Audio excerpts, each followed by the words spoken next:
Хосе, қазақшаны қалай үйрендіңіз? Бұрын мен Қазақстанда тұрдым. Мен Созақ ауданында тұрдым. 2006 жылы, 2008 жылға болды. Мен Американың мемлекеті жұмыс істедім. Және мен корпус мира мен жұмыс істедім. Және корпус мира Шолаққорғанға мені жіберді. Және Шолаққорғанда мен жақсы қазақша үйрендім. Сан-Францискода қазақтармен қалай араласасың? Олар қызықты. Жарысты болашақпен келді. Және жарысты өзі келді. Сосын өте қызықты Сан-Францискода.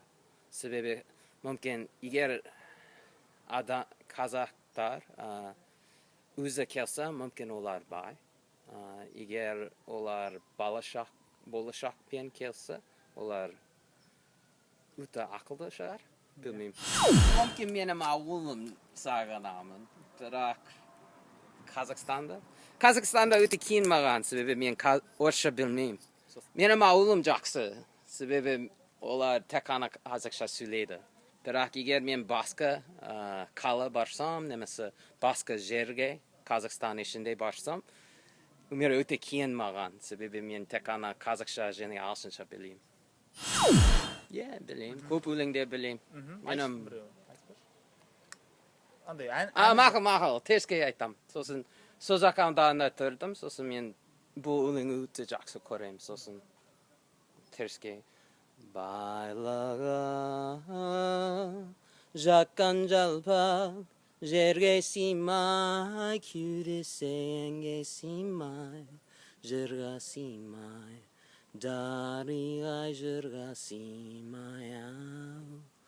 Көлемде туға менің Теріскейім, күлсін жыласындай, құрдасындай, дариға жырға сыймай ау.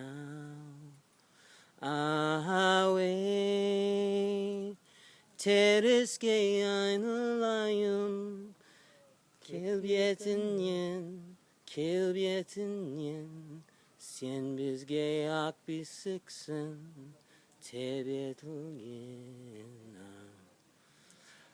Кары тау, келіншек тау, Шолаққорған, қызыл қол босаймайды, қонақтардан, дария қонақтардан ау.